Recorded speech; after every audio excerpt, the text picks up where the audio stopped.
So, hi everyone. Welcome to the Digital Friday presentation on March 22nd, 2024. Thank you all for showing up. We have a very exciting set of presentations today. So we have 4 presenters, and our presenters are going to try to stick to the timeline of around 10 minutes each. Hopefully, to allow some time for question and answers after all of the presentations. Since we have 4 presentations, we're gonna do our best to get through the presentations first and then have a more substantial Q&A session after all the presentations are done. The order of the presentations are, first we're gonna start with Hiranya Mukherjee.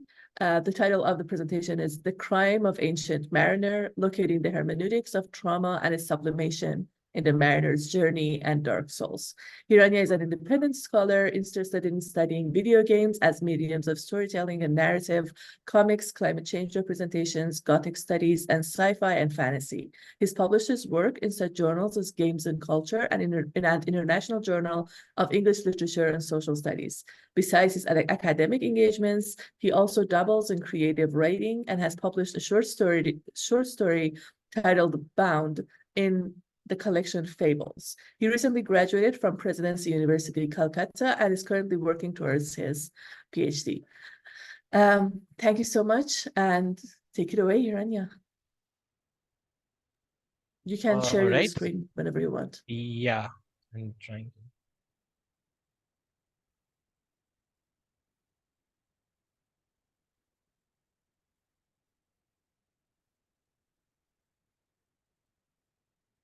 So the slide should probably be visible, hopefully. Yeah, fine. Okay, so this presentation is basically based on my master's dissertation that I am working on and polishing parts of it to ultimately publish in a journal. And so 10 minutes wouldn't be enough to cover the entirety of what I did in the paper. So I just highlighted some key portions that is related to my research, and that's what I'm going to talk about here. So yeah, here's the title. Now, before we begin, I just want to touch upon these 3 points here to give context. So this is firstly going to be a transmedial comparative study of a video game and a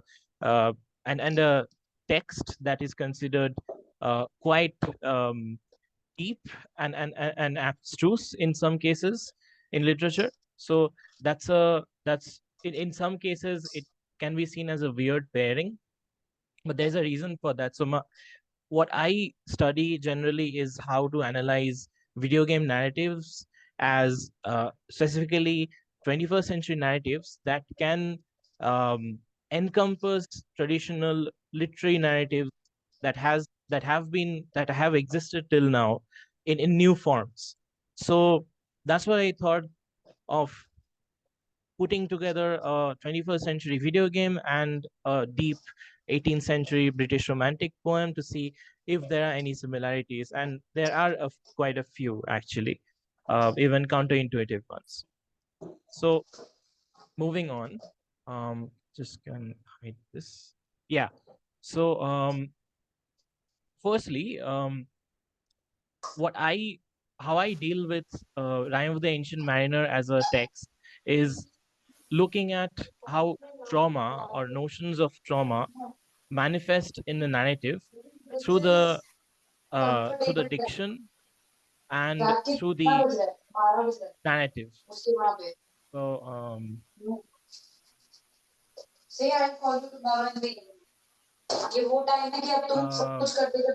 sorry, I think there's some voice coming from somewhere.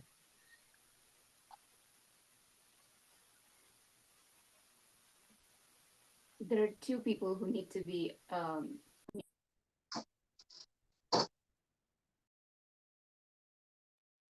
yeah, thanks.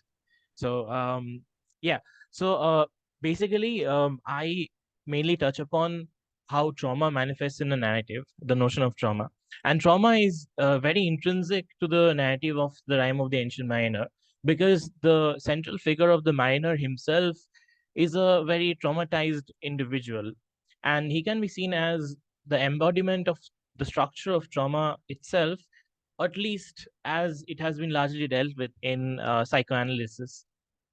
So, and at the core of the figure of the mariner is his narration.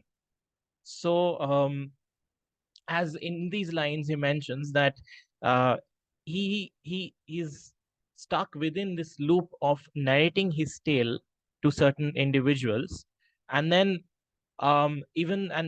temporarily he achieves a sense of catharsis before he again gets this compulsive urge to narrate again. So he's stuck in this traumatic loop, and that's what a huge part of the tale is about. So here he mentions the since then at an uncertain hour that agony returns until my ghastly tale is told, this heart within me burns. Um, moving on. Uh, yeah, yeah.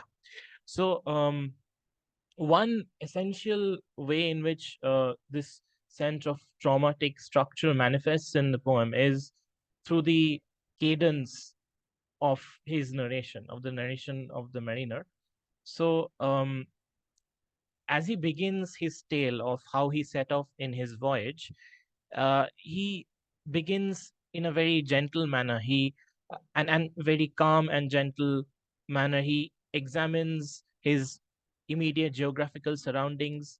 He describes his spatial orientation and his ship's spatial orientation. And then after some time, immediately the rhythm kind of changes to these words such as tyrannous and strong, storm blast and overtaking wings, and yell and blow, that try to manifest the Hiranya, can I stop you for a second? I'm so sorry. I think yeah, yeah, sure. yours we can only see the slides as it is shown on your PowerPoint or something. We're not seeing the actual slide you're showcasing. The cadence slide is, I think, number 4. We're not seeing that. Yes, Oh, and maybe you can right. stop sharing and share again for a second to see if Yeah. it's. Thank you, Hamida. Mhm.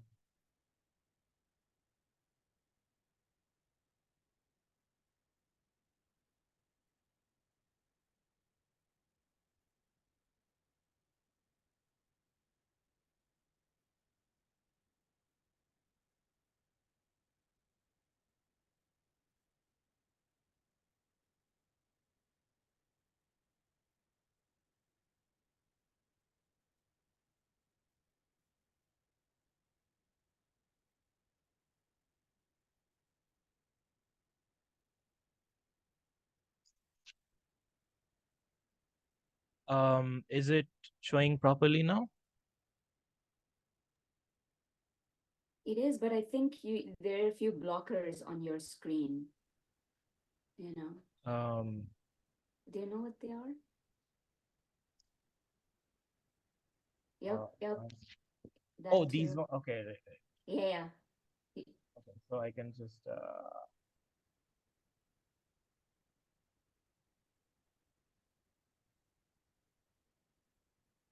yeah, technology can be a bit confusing at times. I know. And your work is so interesting. I'm like, I don't want to miss it. How do I disable this? I have no idea. Hide floating meeting controls. Perfect. Okay. So Okay, that is better. yeah. So right. So this is where this sense of catastrophe, the innate sense of catastrophe, and a sudden change of scenario is captured through this sudden shift in the cadence. And so, as I mentioned here, these lines that reduce the intensity of the affect and tempo are followed by overpowering lines that incorporate the description of something monstrous and hyperbolic. And this is, in a sense, part of a larger pattern where these elements, such as the repetition of certain dualities, um, of opposing dualities of numbers 3 and 9, and this sense of a repeating intense rhythm, captures the structure of his fragmented, traumatized psyche, trying to get the pieces back together. And moving on to the next slide. Yeah. So, yeah. Now, at the end of his story, so when he finishes his narration, he tells the wedding guest this particular perspective. He says that faith and a sense of gratitude towards life, um, no matter what kind of life it is, connects an individual to God. And it's part of his exercise of uniting everything that exists in creation. So even in the poem itself, there is this mention of a demonic spirit that was chasing the ship from 9 fathoms deep, quote unquote, was actually tied in a loving relationship with the albatross that the mariner kills. And the albatross is a representation of an angelic agency. So here the opposing elements in the metaphysical sense are also connected. So this is where his sin comes in, and his killing of the albatross basically shatters his psyche and embeds him in a traumatic trajectory, in a traumatic loop that he tries to escape, but ultimately he isn't able to, even though the albatross falls off from his neck. Through his repeating compulsive narration, he is still perpetually stuck in this cycle.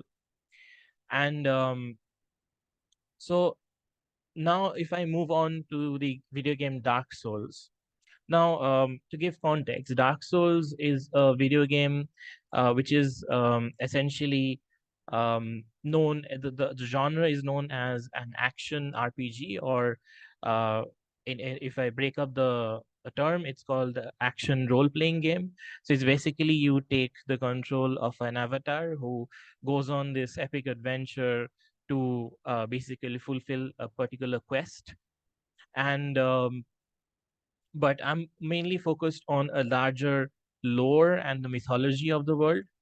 So in the game mythology, which is kind of similar to a medieval European um, atmosphere akin to Tolkien, if for example.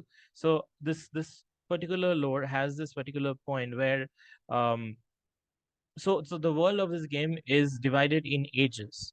So as one age ends, another one begins, and the first was the age of the ancient dragons, which is basically a metaphor of stasis.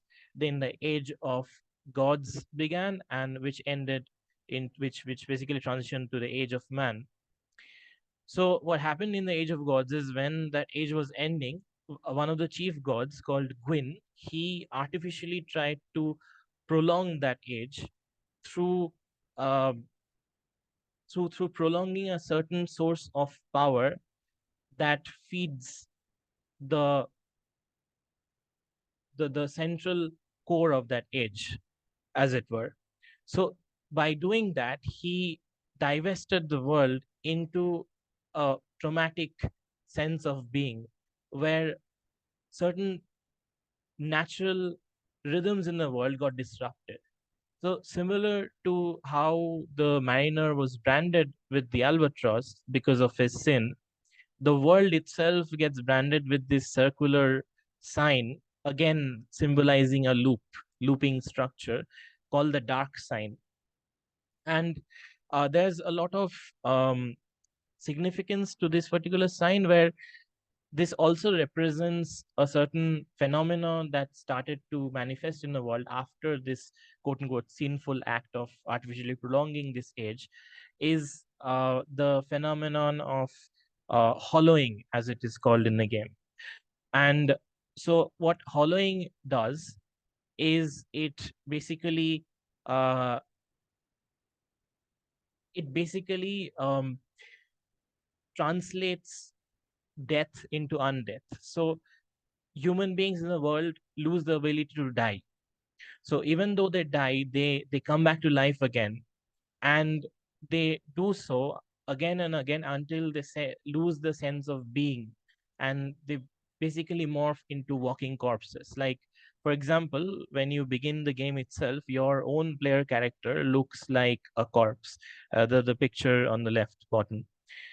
So now, there's a lot of other things that signify the traumatic essence of the world, but another way that the game manifests this, apart from the mythology, is through the game mechanics and how it is represented to the player through the player's actions.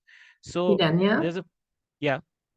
we're reaching the end of your time. Can you start wrapping up so everyone has Oh, time to present?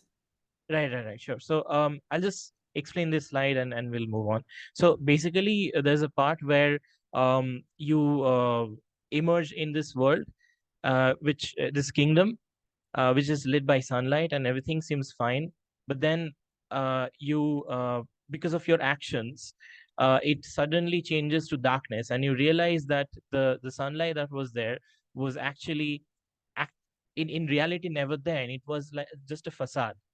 So this sense of fragmentation and alienation from the environment is also generates a sense of alienation from the game world. But how it is combated is through a sense of unification with other players and a sense of community building that the game encourages you to do. So because this game in the gaming world is seen as an especially difficult game, and it's difficult to progress through its levels. So if you take the help of other players through searching through forums and looking for guides, and even engage in teamwork within the game itself, which is also mentioned by a character in the story of the game, then it creates a sense of safe space within the hostility of this world. And that's how I argue this game actually represents trauma as an alienating impetus that isolates you from humanity, but you can try to assert yourself, assert your own agency to regain back a sense of stability and spatial um, agency through cooperation and an acceptance of the status quo. So yeah, I'll just wrap it up because we're losing on time. So yeah. Thank you. This was so interesting. All right. Lost track of time while presenting. Yeah, I'm sorry. This is why we jump in from time to time just to remind people, because we want to hear all of your presentation and maybe have a little time for questions, which is also when you can get to maybe the juicy parts of your presentation. All right, so next presenter would be Hamida Khatri. I'm sorry if I mispronounced. And Hamida is gonna talk about, I'm trying to get your title, Hamida, I'm sorry. Do you want to give the title, because I don't have it under my eyes? Yes. So I will. All right, so I'm leaving the floor to you. Thank you, Hamida. Okay. No problem at all. I can give my introduction. Thank you so much. Let me start sharing my screen. Can everybody see the Canvas portal here? Are you able to see the first slide, the title slide? It's working. It says Empowering Change Virtual Reality, right? Yes. Perfect. And this is the title. Give me 1 second. I forgot to do one thing. Technology sometimes, you know what I mean? All right, so meanwhile, I'm just taking the opportunity. We have collaborative notes, documents, if people want to take slide notes, and also for those of you who joined a bit later and who are HASTAC scholars or not, but mostly HASTAC scholars, if you would like to write a recap of the meeting and of the Digital Friday, you can do so, and you can publish it on the HASTAC Commons. Just let us know with Parisa, and we'll support you in doing so. Hamida, whenever you want. Thank you. Give me 1 second. Which slide are you? Which is the screen that you're able to look at? Right now, there's no screen that you're There's no sharing. screen? Oh, Yes. So you need to share again and pick the presentation that you want to share with us. yes.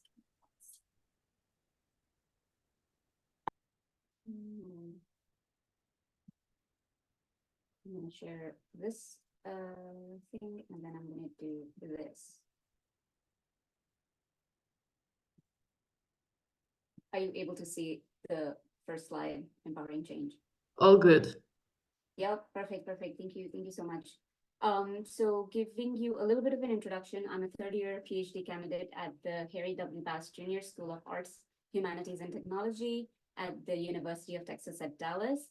I am currently working on my dissertation proposal, and hopefully we'll be submitting in the next 2 weeks. And whatever that I'll be speaking to you about today is one of the biggest components of my dissertation. And the title of my presentation is called Empowering Change, Virtual Reality for Gender-Based Violence. Just to start off, there would be a little bit of a trigger warning. So if anybody feels uncomfortable, they are free to leave and come back in a few minutes. I just have 3 or 4 slides that would say something that might be triggering. I was molested by my own brother. My husband hit me with a rolling pin. I was like a dead body lying beneath him. I was sexually abused by my brother-in-law. My husband threw things at me when he was drunk and angry. I was kidnapped, tortured, raped, close to drowned, burned, and sodomized. These are some of the known stories of women who have been the victims of gender-based violence across the world. According to the UN, there are 28% of women who experience domestic violence since the age of 15, and in total, 50% of them do not seek help. I'm excited to introduce you my project titled VR Catalyst, which is a cutting-edge therapeutic solutions that is at the forefront of using technology and healthcare. VR Catalyst is more than just a product. It is basically a beacon of hope for individuals who have experienced gender-based violence. By harnessing the technology of virtual reality and combining it with biosensing technology, I've developed an integrated therapy solution that offers a transformative approach to healing and empowerment. I'll speak about diving deeper into the core therapeutic approaches that I've implemented in this project, which are 2. Hero therapy model, which is a revolutionary concept that places each survivor or victim at the center of their healing journey. It is thinking about or imagining a therapy that doesn't just address the trauma, but also helps to transform the victim and the survivor into a hero of their own story. This is what the aim is of this therapy model. It empowers women who have experienced violence to reframe their narrative, recognizing their strength, resilience, and capacity to overcome the challenges. Complementing this is the post-traumatic growth theory, which is basically an integral component of the platform.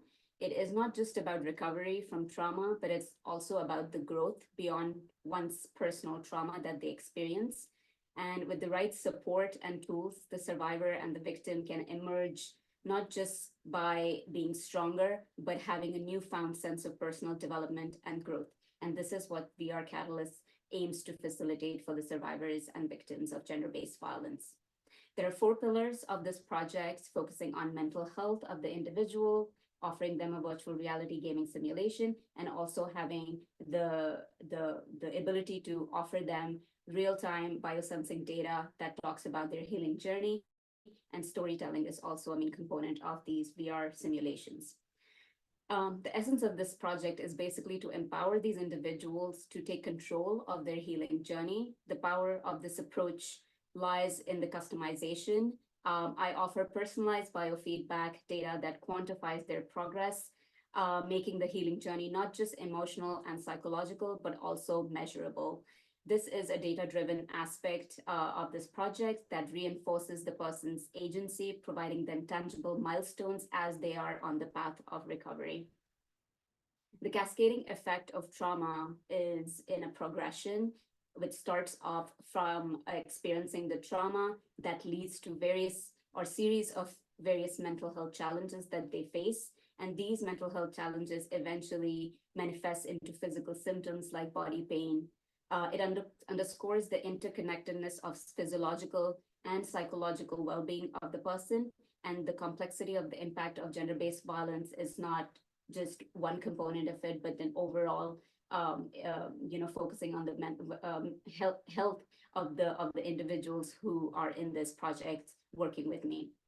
At VR Catalyst, the person or the client is at the center of this project, and it starts off by symbolizing or focusing on that individual's needs. First, the client engages in an intake survey, which helps to tailor their experience to the specific needs that they have based on the experience of trauma that they've had. It is followed by counseling sessions, providing a supportive space to address the individual challenges that the client has expressed. This process continues with the empowerment through the hero therapy model, and where they're able to visualize themselves as the hero of their own narrative, fostering resilience and agency. Finally, the journey continues with an interactive element of gamification that further engages and supports the client. This pathway is designed to promote the post-traumatic growth model, aiding the individuals or the clients in transforming and transcending their experience with the experience of trauma that they've had. So the process of building the VR simulation is something that I will speak about in the next few slides. And in order for me to do that, I started off by sharing one common story that has had happened to a lot of women, especially from those who come from South Asia. I am originally from Pakistan, and this is one of the stories that is very common. So I took it as a prototype to develop a virtual reality gaming simulation in order to showcase, what this project is going to do. This narrative basically reflects a real-time experience, and through the eyes, you will be able to see the kind of transformation that she goes through. So it starts off by the journey of the evolution of trauma, where the girl, when she is at a younger age, it symbolizes the remnants of the memory of that trauma that she experiences when she is very young. And that trauma basically manifests into the teenage years of her adolescence, which transforms into these echoes of bullying experiences that she's had. And eventually, as the climax of the simulation comes through, she is facing off the monster, which basically represents the trauma of her past that she's had in her childhood. So the progression of the VR simulation has been in has been developing two different avatars. One is the hero character and one is the monster character that basically shows the manifestation of the trauma that the girl has experienced. So for the hero character, I took myself as the prototype because I didn't want to use anybody else. Whose physical features I could use. So I used myself for this prototype. I used a software called RevoPoint Pop2 3D scanner, which captured the facial details of my face. And I took that to the Unreal Engine, which is a gaming platform that was able to help me figure out or basically align the eyes and nose and lips, all the different features that I see on my face. That helped me to develop the avatar that I would be using in the virtual reality gaming simulation. So there's a mode or an application called MetaHuman by the Unreal Engine gaming company, which basically helps you to develop the virtual avatar body of the person that you're trying to develop. So I put the scan onto the body and adjusted the different features of that avatar. Whatever it is that I can help to personalize in terms of how I look in the gaming environment. I added the hair and the various other features that I worked on for this character. The main reason for me to do that was because I want these experiences to be very personalized, because a lot of these virtual reality therapies do not have avatars that basically align with the kind of ethnicity, that the person belongs to. And in order to infuse the cultural context of that hero's story, I used another application called Marvelous Designer, where I wanted to show that the girl is actually originating from a South Asian country, and there's a tunic and a trouser that basically represents her identity. So having to have that Eastern aspect was something very important for me to showcase, in the through the avatar. And then I exported that avatar onto the Unreal Gaming Engine into the virtual reality space, and that's how it looked like. And then I used the same character to develop the monster features of that person, so that it showcases the trauma that has been manifesting within the person's body. And I wanted to basically express that outwardly. So I used another software called ZBrush, where I was able to refine and manipulate, the physical and the body features by using 3D sculpting capabilities. Moving along, I used another application called Character Creator 4, where I was able to manipulate the body even further and give it more monstrous features. And this is how it looked like as one of the ways that I wanted the monster to look like. And I wanted to take another few shots just to show you that it wasn't just the front, but also the back and the side of the monster and the actions that it would do in terms of, once the hero character faces the monster character when in the gaming simulation. I also animated it in that application called Character Creator 4, and eventually I exported it in the Unreal Engine gaming environment. Moving along, this is the prototype that is in the works, and I use various applications as they're mentioned on the slide. I wanted to show that in various stages, like I mentioned earlier, the childhood stage, the teenage stage, and then the face-off with the monster. And this is one of the stages that you're seeing that is being developed in the gaming engine. And this is the final virtual reality screencast. As the person is in the virtual reality environment using the headset, this is what it looks like. I'm not going to show you the entire thing because it moves too fast. It's a lot. It's actually very lengthy. So I'm just going to go through skipping all these different stages and show you the time, like show you the different spaces as I can in just a few seconds. This is another stage, the teenage stage that I wanted to show, where I'm showing the school environment where it's empty, but all these lockers are rusty and old, and there's an audio simulation that basically is speaking various things to the person who's in the simulation, which basically enforces the bullying aspect of that stage of her life.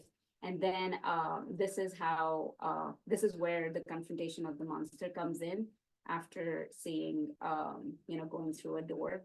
And it's larger than life size, and it's doing the action, of wanting to attack the hero. It's still in the works, so it's not fully developed, but just showcasing you that this is what it looks like at the moment at this stage, and that it's that big. And it was fun for me to do that. Moving along, up till now, I have had a privilege of showcasing my work as it has developed for the past 3-4 years, in terms of where I have reached at this point in time. As a student, you struggle to find the right people who want to support your work. So for me, it took me years to come to a point where I'm able to really visually showcase this project that I visualized many years ago. And I will be presenting this project at the CHI conference in May, which is one of the most amazing opportunities that I have had this year. This is my portfolio and website and my email if there are any questions. If you want to know more about my work or collaborate on anything or participate in this project, feel free to reach out to me. Thank you. Thank you. This was a really cool presentation. Thank you very much. So we still have a few presenters, so we'll keep the questions for the end, but please feel free also if you want to write questions in the chat to do so. So our next presenter is going to be Stella Fritzell with Reframing Myth, Ancient Texts, and Digital Tools. Stella, all yours. Okay, thanks. You're gonna have to maybe do the double checking as I share my screen because I have very little confidence in this working correctly. It's been a minute since I've done the Zoom presentation, so we're gonna see how it goes. So do you see at the moment just the general Yes. PowerPoint setup? Okay, perfect. And do you see now Perfect. my title slide? Great. Okay, and I'm gonna see if I can't. Is it still up? Okay, awesome. We're gonna try and make this work. Hold on. Here we go. Okay, so, and also please let me know if for some reason the slides are not changing as they're supposed to be, or it seems like I should be changing them. So I'll start off by saying that I am currently a PhD candidate in Greek, Latin, and Classical Studies at Bryn Mawr College. And today I'm going to be talking about some various aspects of my research as both a classicist, but then also as someone who's been engaged in digital scholarship and digital scholarship work. And though we have a very, very short amount of time, I'm going to do my best to sort of bridge those two ideas and demonstrate what my digital scholarship work has been and why I personally think that it's been beneficial for my heavily text-based and not exactly modern field. So when people think of myth, meaning its definitions or meanings, the following phrases often pop up, and those are it's either fake, maybe it's historical, but an exaggeration, it could be religious, or it's allegorical. But in reality, it can really be all of those things. So in my research, I'm approaching myth as a storytelling tradition. It encompasses all the versions of a story across all narrative media, whether that's oral, theatrical, literary, visual, the list could go on.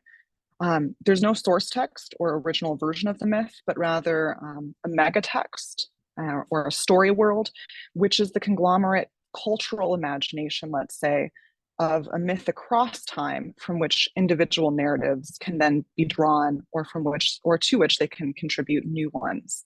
And each narrative occurrence then draws upon and informs the imagination of the myth as a whole in a manner that is both linear and also retroactive. So if I haven't lost anyone there, I'm going to move on to landscape, because what's particularly interesting about Greek myth, at least for me, is the fact that Greek mythology is localized. So despite its fantastic details and plot points, it ends up being grounded in very known real environments. So because of this, landscape theory, or I guess landscape approaches, can help us to think about myth in a different way. Landscape theory allows us to think about how stories can both impart and derive meaning from environment and material settings. And in other words, it's important to think about the actual contexts in which the stories were created and shared, because this then tells us something about the stories and the context themselves. We can also think of this as a sort of interactivity or interconnectivity, particularly in regards to this myth landscape connection. So knowledge and engagement with familiar places can then enhance our imagination of stories that take place or are set there.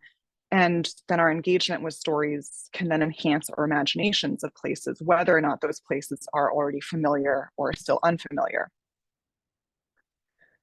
So using a landscape approach to myth allows us to ask particular questions about where stories are being told and produced and how they interact within local contexts. But perhaps more importantly is the question of how we can engage with this process of landscape building or meaning in our scholarship.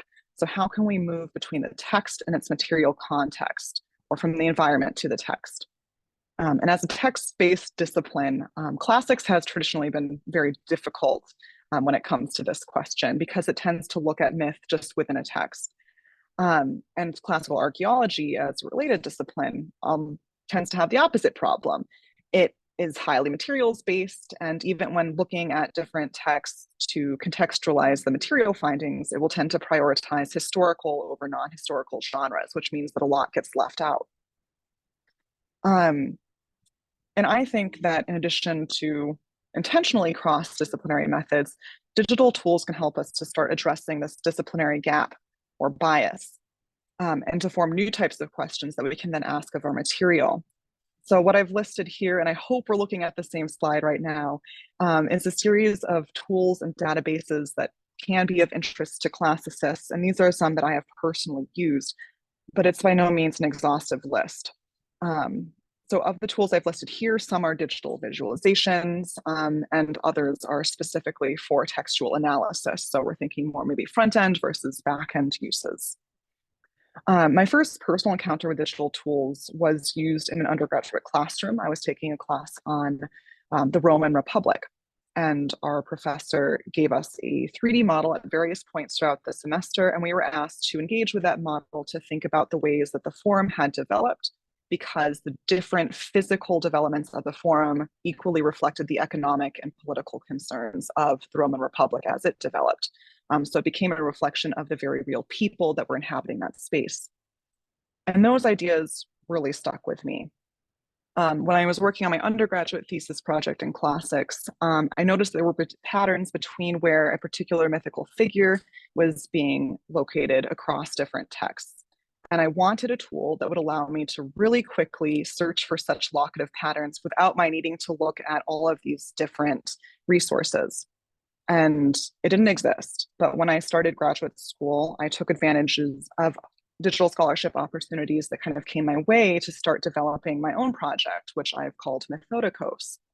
And Methodikos is specifically meant to help scholars address questions of where a particular figure from myth appears, or conversely, who from myth might be associated in a particular place. So development of this naturally took part on two fronts. First, data collection, because you need data to be able to create any sort of interactive visualization. To do this, I built a data mining tool to conduct proximity searches for predefined person and place names. And what's listed here are the tools file formats, different ideas that were required to build this. And of course, this tool is by no means perfect. It's not exhaustive. There are inevitably false positives in my data and inevitably false negatives or missing entries just based on the nature of the work and what I'm working with. For the user interface itself, I used the following tools, particularly the JavaScript library Leaflet.js, which is open source, so highly recommended. And those came together to create that interactive map that draws upon that preliminary data set that I generated. And what it does is it allows for the selection of one or more individual figures to display map points to citation information for those identified person-place pairs. And again, it's not perfect. There are going to be some things that don't have results, but it's just an issue with my ability to code and my time spent troubleshooting in this case. But imperfection is totally okay. Methodikos doesn't need to be perfect to still help researchers and myself ask questions, not to answer them completely. And I'll kind of add, I don't think digital tools can generally give interpretations of the data that's fed into them. That's where we have to come back to the human element. So what makes this work so important that all of the labor going into it has turned out well? Well, I think these sorts of tools can help to bring attention to possible patterns and outliers, and to reframe perception of myth, not just as a narrative, but also as a geography. And this allows me then to do the work of localizing stories within context of the places they occupy and the people who tell them. So within the short time we have left, I'm going to walk through one sort of example of how this can turn out, and not necessarily using this particular tool, but with how I'm thinking about localization of myth in my own dissertation research. So the Roman travel writer Pausanias comments about a story of the Gigantomachy, which is the battle between Olympian gods and the giants that gets told specifically in Arcadian, which is in the central Peloponnese in southern Greece. And this episode is typically located elsewhere. Arcadia is very unusual. So in other words, the narrative of the Arcadian Gigantomachy is one of these outliers within the imagination. And without this passing mention in who is a well-preserved author, we might not think to look for traces of giant stories in Arcadia, but on closer examination, when we start to try and pinpoint what these threads are, there are different traces across various texts. So in addition to the Gigantomachy, Arcadia also possesses stories about a group of giants, which include the giant named Toplodamos, who were said to have defended the Titaness Rhea and the infant god Zeus against the threat of Kronos. Other accounts identify another giant, who is named Asdeus, as the ancestor of the Arcadian people. The figure of Asdeus and the story of the Gigantomachy, which sometimes includes an element of autochthony in which humans emerge from the earth when the earth is soaked by the blood of dying giants, both of these come together to suggest that the Arcadians were perceived as an ancient people, both by themselves and by others. And this idea is confirmed by writers like Herodotus, who describe Arcadian autochthony as meaning that the Arcadians have continuously inhabited the land in which they are currently found. And in some ways, we can think of this as an expression of indigeneity. Now, of course, if I'm saying that the Arcadians were indigenous, that's carrying a lot of modern baggage, particularly in regards to practices of settler colonialism. And we can't assume that the experience of ancient Greeks and modern indigenous peoples are at all identical. But there are still particular aspects of modern indigenous experience in theory, which has far more people working on it, that are helpful for localizing Greek myth and thinking about the Arcadians as indigenous or autochthonous people. And Josine Bloch, who I've quoted here, is a classicist, and I hope that you can see some of the resonances with what she is saying, as with what Stephen Turner and Joe Smith are saying about indigenous inhabitations. And so with that, I'm going to kind of close this off because I know that we're running out of time, but I'm going to also round out with a quote from Jay Johnson, which I think is particularly relevant here. And that is that each story is a text within the meta-narrative of a particular culture, aiding through its remembrance the continual recreation of that society. And this is where I think it's very important to think about localizing narrative and localizing myth, and in that way, how work in digital scholarship can help us to kind of cross those boundaries when we're typically stuck in a very text-based discipline. So thank you once again.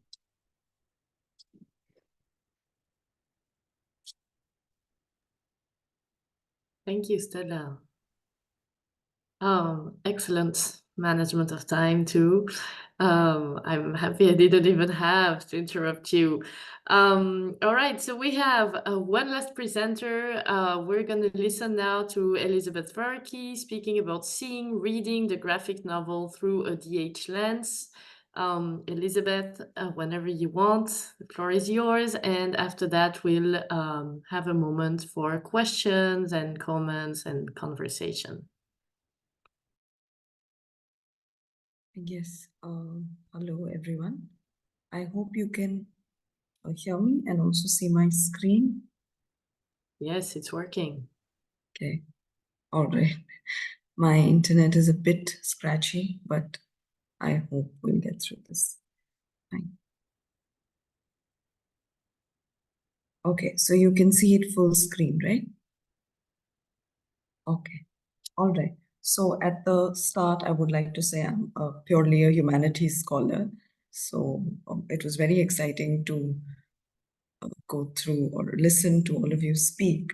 And what I will be presenting is more of something I've been exploring, like, because digital humanities is something that is new to me. So I have earlier been researching on comics, and my current PhD research is based on the representation of refugees in graphic novels. But from there, I've also tried to look at a kind of DH approach to comics. So that is what I'm just going to present today, what I've been exploring in the past few weeks.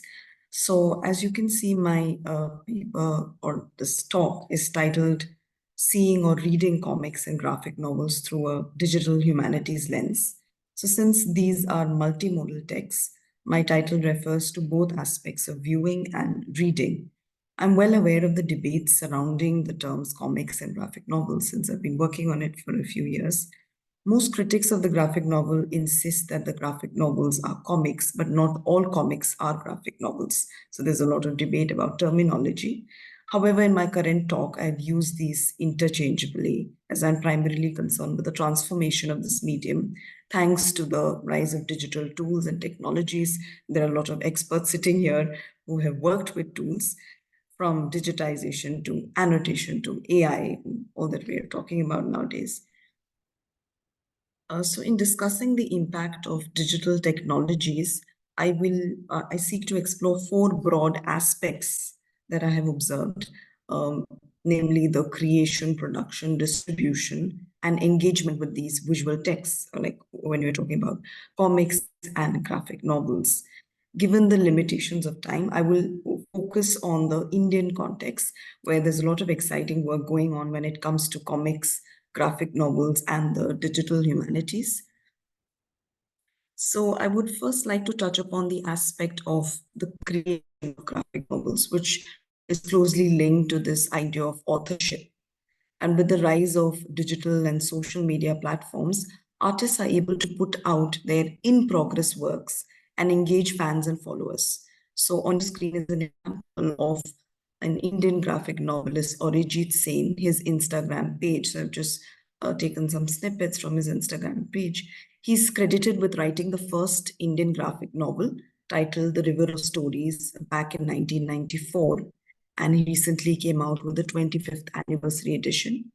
So as you can see on your screen, he is putting out a sequence from his graphic novel In Progress, where a character, and a male character here, is trying to drape a sari. And there is a follower who tells him about how the sari is actually draped in a particular way. And he tries to, because probably he doesn't know the mechanics of wearing a sari, which I hope you all know, it's like a cultural it's a dress in India. So, and he's talking about how he's probably going to integrate this correction in his graphic novel when it finally comes out. So for me, this exchange between the author and his followers redefines Roland Barthes' conception of the writerly text, imbuing it with an almost literal aspect. In his 1970 work, Barthes defines the writerly text as one where the reader is the decoder of meaning. So here, very literally, the reader is also engaging in meaning making and creation along with the writer, author, which is very interesting to me. Apart from how digital platforms have transformed the creative process, the recent developments in technology have also been the inspiration for a number of graphic novels. Most notable and the most recent among these that I came across is a graphic novel titled Dream Machine. You can see the cover page on your screen, published in 2023. And it is co-created by George Mathan, who is an Indian graphic novelist who goes by the pen name of Apupan. And I would urge you all to check out his comics, especially Dystopian Times, if you're interested in comics. So he, along with a French physicist, Laurent Daudet, they have worked on this comic, or graphic novel rather. It seeks to educate people on AI while deliberating on AI's ability to create, which makes it a kind of a meta graphic novel because it's deliberating on the whole idea of creation, art using AI. Another interesting project I chanced upon was this DC comic rendition of Indian cities. So this has been created using Midjourney, and the visuals capture the prominent architectural features of these Indian cities, as well as their predominant moods. Those familiar, I mean, in the audience, if there are people familiar with Indian cities, you may have guessed some of the cities represented here. Maybe you could put it in the chat box if you can find something striking about these images. So the first one is actually, it's a city called Jodhpur, and it's famously called the Blue City since all the old buildings in the oldest part of the city are painted a light shade of blue. So immediately an audience was well versed with the cities of India would recognize this as Jodhpur. And the second, right in the middle, we have a vision of Kolkata, right? You can see the Victoria Memorial Spire, which immediately helps you to recognize. And in the last picture, like at the end, you can see it's Bangalore. It's a high IT hub with covering offices, right? So I found this quite interesting. There's another Jaipur-based graphic designer, Kishan Harchandani, and he's credited with creating India's first AI-generated graphic novel, Act of Hell. And this is rooted in Indian mythology, but deals with contemporary issues. So it's a very interesting mix of traditional myths and contemporary topical issues. And it's just 24 pages long, but it was like an experiment in creating a graphic novel with AI tools. I would like to go to the second part, which is production. So what I have been studying is that graphic novelists are also increasingly using online platforms as sort of what I would call sounding boards to pilot test their creations. An example is what you see on your screen, Mixtape Graphic Anthology. You can probably look this up on the site if you're interested. And it was initially released by Kokachi Publications online. You can see the name on top. And when the creators received an incredibly good response from the readers, they went ahead with the print edition. So when they were confident that they have a good readership base, they went ahead with it. Another way in which comics are produced is through weekly or bi-weekly online series. One such example is the India graphic series on agriculture and food security. So this is what you could call a digital-born graphic series, where the protagonists, Sony and Lucky, journey across the length and breadth of the subcontinent, and they're trying to explore the complexity of Indian agriculture, grappling with some tough questions on food security. So this is another way in which graphic novels are on comics are increasingly being produced. Coming to the distribution side, it would be useful to consider companies like Graphic India. So if you look up the site Graphic India, this site shares works and previews of works in social media platforms. It also tries to hold readers' interest by exploring spaces beyond the pages, say with interactive apps, with games, with animations. And recently, Graphic India, along with Netflix, announced a feature film adaptation of Archie's comics. Set in the 1960s, it will be a live action musical set that will introduce Riverdale to a new generation in India. So that was about the distribution aspect, that there's a lot of work going on in turning graphic novels into other transmedia genres. Coming to the engagement part, which is basically the last part of my presentation, researchers in India have been studying the intersection of graphic narratives and digital tools. An example is the comparative study on your screen, which is attempting to contrast traditional and digital comics. And there is a whole new world of empirical comics research, which Indian researchers are yet to investigate in detail. And lastly, as a teacher to a generation of visual learners, I think for me, comics have proved to be a great tool for teaching, learning, and assessment. As I teach language and literature at the university level, and mostly to STEM classes, I refer to these as teleological tools. So teleological is to do with, like you have pedagogical for kids, like learning methods for kids.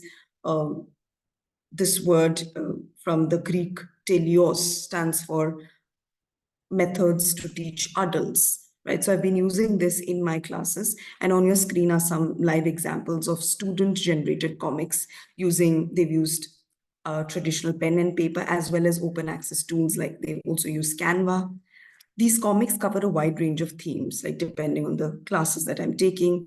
Like you can see on the first comic is actually made on using Canva tools, and it is to do with the rasa theory. Those of you who know about Indian literary theory would know about rasa theory, right? So a student has tried to depict the various rasas, and you also have students talking about academic writing. That's also a course that I teach. So I asked them to pinpoint 2 errors in academic writing using this format, and they did quite a neat job. And another class that I was taking on public speaking, where I asked them to talk about, come up with a character who makes a mistake.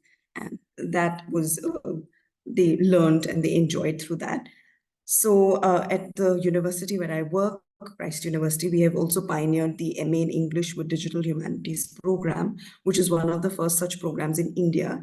And the syllabi again includes a plethora of traditional and web-based comics and graphic novels.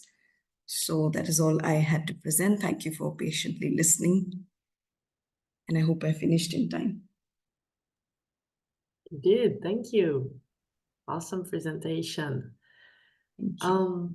Stop this. Here we are back together.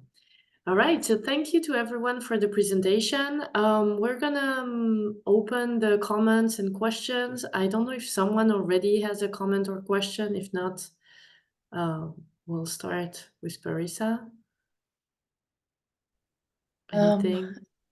So first of all, very intriguing set of presentations. I loved all the presentations and very exciting how, I mean, just reading your, when you sent me your titles and your bios, I was expecting to, have an interesting conversation about storytelling, but it's been far more interesting than I thought. I kind of want to continue the conversation. I want to know the rest of your presentation, Hiranya. I want to know more about your work, Stella, and I want to play. I want to kind of be in the space and play the game that Hamida you laid out. That seemed, and I was really surprised how you actually not only theorized the work and like told us about its process of development, but also actually developed the characters, which is usually a whole chain of different expertise go into various parts of it, and you did it on your own, and that sounds great. And yeah, all of your work really spoke to each other very well. Yeah, I just wanted to express really excitement at having heard it. And maybe something that was interesting to me was all the different ways in which you were looking at narratives and storytelling. So Elizabeth, you were looking at its kind of pedagogical value of narratives in comics, and I wanted to ask, especially maybe this would go back to Hamida a lot. How do you see have you looked at any work from like psychologists or counselors that hint at the value of narratives in this therapy, in the, this kind of therapeutic approach that your work wanted to have? What is the landscape of like, the literature and research on that?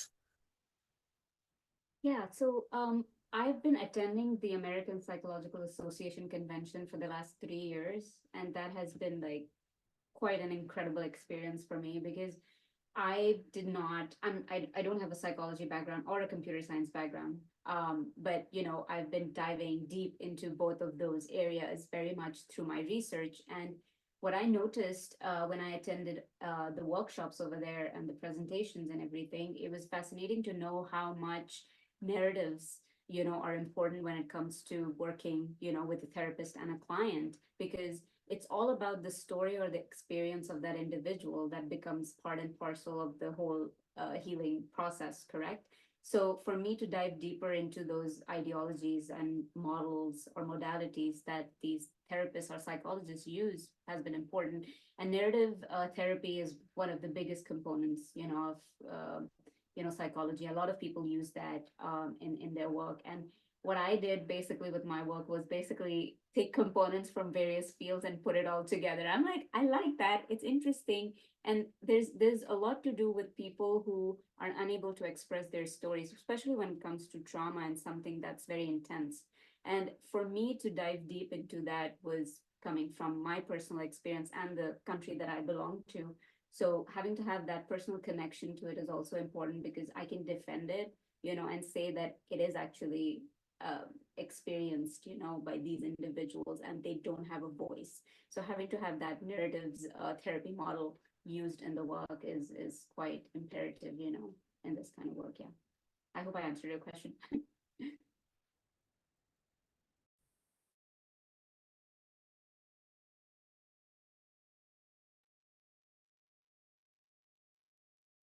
Yes, Hannah, please.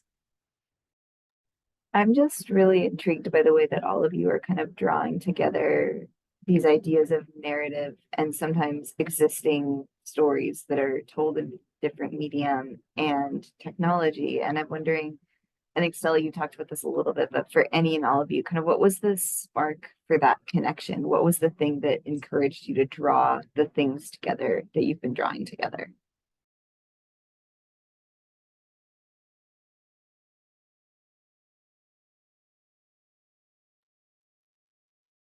mean, I can go ahead with mine. So, essentially, like in my when I started off as a student of literature, I really didn't know the extent to which literature actually accepted different narratives as legitimate narratives. So before like jumping from school to university, I just had an idea, okay, so literature just means poems and novels and maybe extending it to films, but that's the and then comics, but that's the extent, that's the boundary. Uh, but then I had a professor who specialized in game studies, and I was also my hobby was gaming from a very young age. So that just opened up new avenues, and I actually realized that okay, you can study video games as legitimate source of stories and propagating stories and communicating personal experiences. So that's how I actually got an idea to research further. Yeah.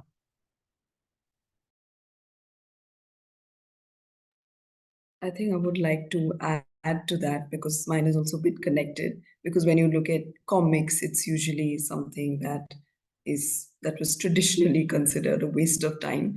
But my first graphic novel that I read was Palestine by Joe Sacco, and that changed a lot of things for me. So from there, then the journey has begun, and I've like been deep diving into graphic novels and realizing what a rich what a rich treasure they hold, because you're not just interpreting text, the words on the page, but also images and the interplay between them.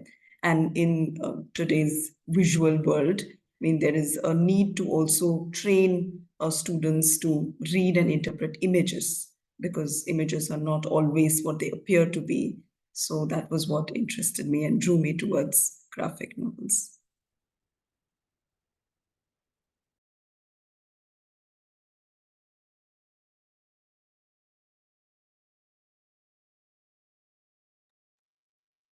Hamida. Yes, yeah. So for me, what drew me in combining all of that with virtual reality was basically I was studying at Harrisburg University for my master's in information systems engineering and management, and all what I could think about was how I can connect. At that time, when I was studying, it was COVID that took place, and I prior to that, for past like 10 years prior to that education, I worked with, I did a lot of community-based work, you know, where I collaborated with various nonprofit organizations and educational institutes, and I worked on developing, you know, creative solutions for issues that they were wanting me to focus on. Like, for example, I went to India many times, and I worked with an art-based organization and a nonprofit-based organization where we collaborated and figured out ways in which how the two genders, the girls and the boys, you know,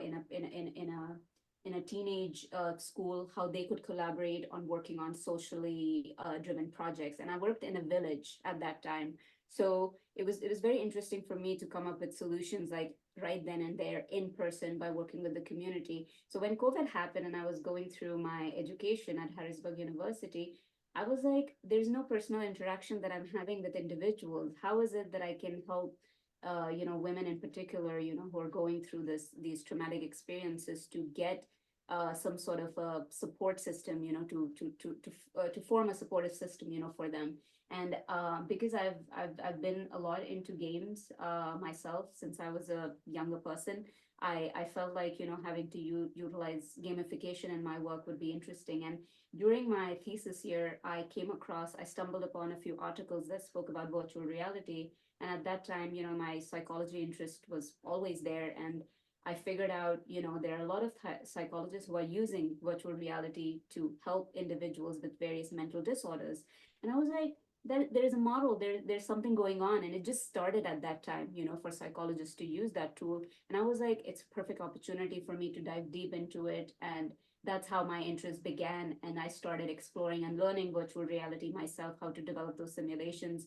And hence I'm at this point after a few years working on it and developing it myself with the help of psychologists.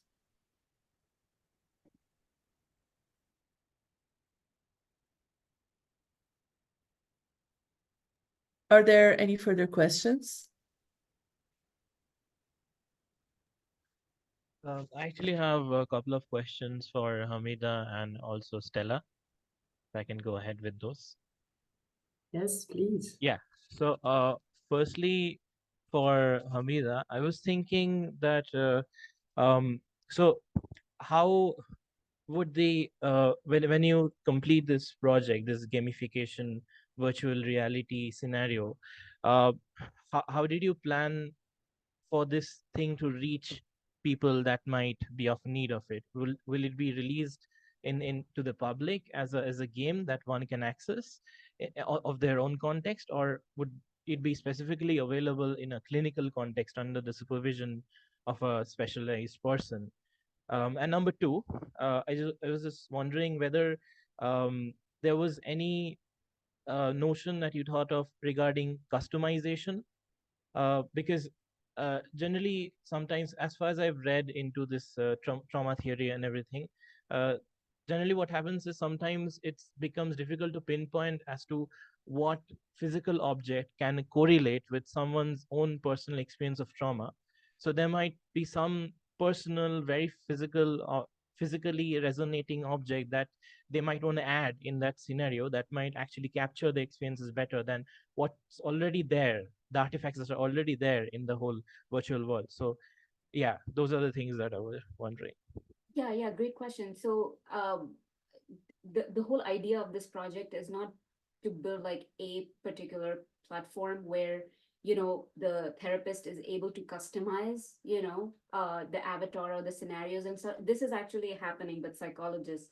There are virtual reality company based companies who are basically developing these simulated environments that the psychologist can actually use based off of the client's needs. But I've been in a conference, in a presentation with a very amazing famous psychologist. I'm forgetting her name, but she uses this therapy model a lot. And what she told me and what I understood from her presentation or workshop was that these customized simulations or avatars are not something that resonates with the individuals that she works with.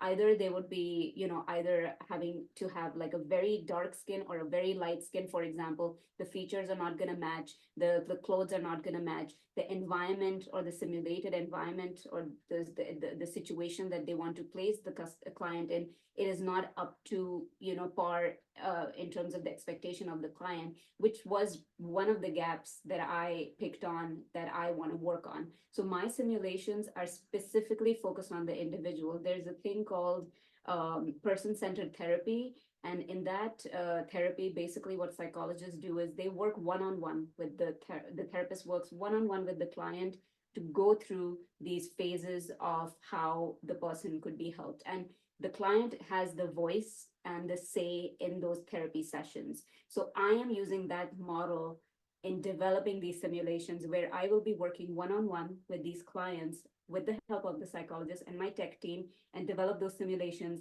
I'll be like, they'll basically approve that this avatar is what I want the avatar to look at, the hero. I want the hero to look like that. I want the hero to have these tools or the attire. I want the monster to look like that. This is how I'm perceiving the monster does. There are so many bruises and scars that I've had in my life that I feel like my whole body is covered with it. So I will visually represent that monster, with her, whatever text-based or verbal, information that she provides, and giving that way for them to visually like see that is something that's incredible. And these at the moment I will be working on doing clinical trials, where I'm inviting at least 15 case studies where I will identify the issue, the trauma, the specific trauma, whether it's domestic violence or molestation or whatever you want to call it, whatever the experience that they've had, and identify the story and then work one-on-one with those simulations. So there are going to be 12 case studies, which I will prove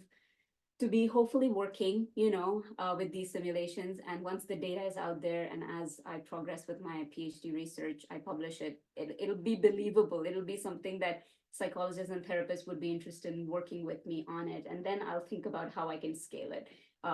It's a long journey, but step by step, I'm working on it. But thank you for the question.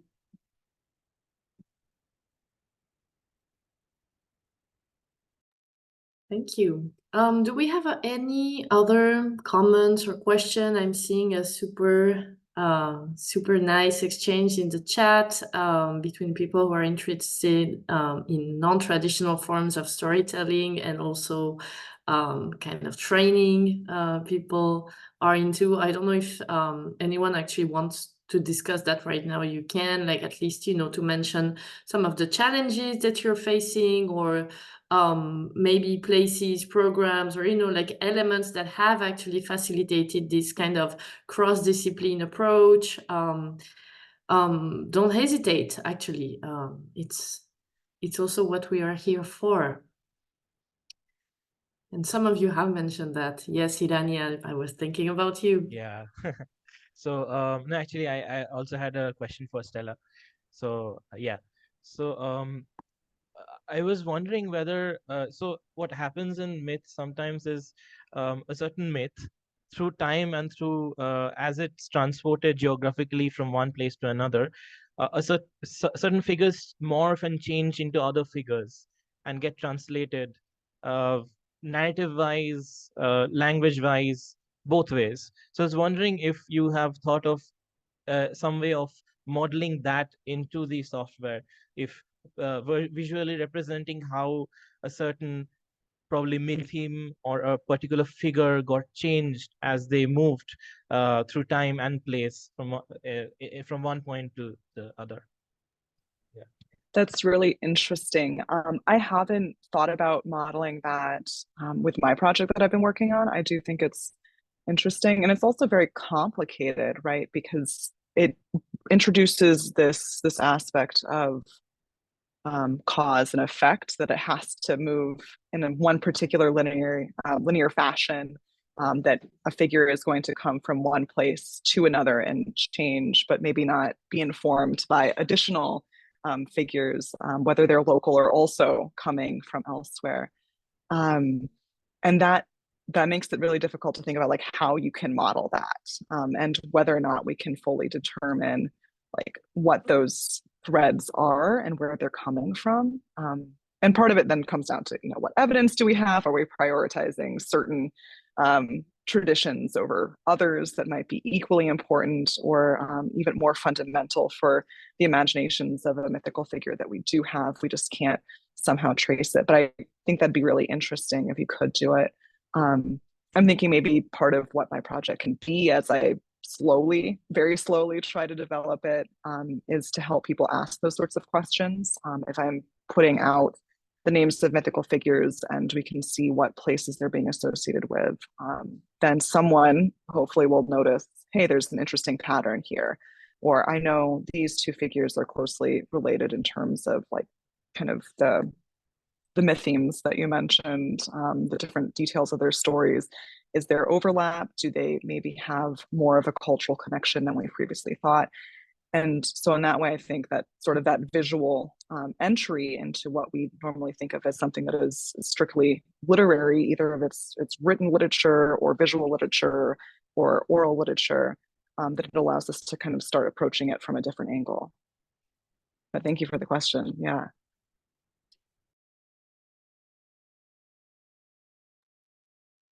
Thank you. Do we have any other questions, comments? The chat is active. It's cool. All right, Parisa, what do you think? I think it's been a great conversation, and it was really a great set of presentations. You've already raised my expectations of Digital Friday presentations. I hope that the April 12th team also matches them. I think they will, but this was a great set of presentations. Thank you so much, everyone. I look forward to reading the recap post and connecting with you all again in other things, especially I know that a couple of people here are in the middle of writing or have written their dialogues. So very excited about those coming out, and I look forward to reading them. Thank you all for coming. Yeah, one thing, stay aware. Some of you have been participating, but the collaborative book review that we've been working on with some of you and other scholars during the year will be out on HASTAC Commons very soon. Some of the chapters are already up, so that's happening. So we have the next Digital Friday. Parisa mentioned the dialogues that are coming up. One other thing that might be of interest, at least to some of you, is that we launched a blog series on playing with AI on HASTAC Commons. So if you're actually playing with AI, it's like super light format about, okay, what are you doing? How is it going? And what are your surprises, challenges? And, you know, just write very loosely about that. We're kind of trying to create a register of, you know, how are people actually engaging with AI? So it might actually be of interest to some of you, because I think it's tangential, if not central, to your work. So don't hesitate. All right.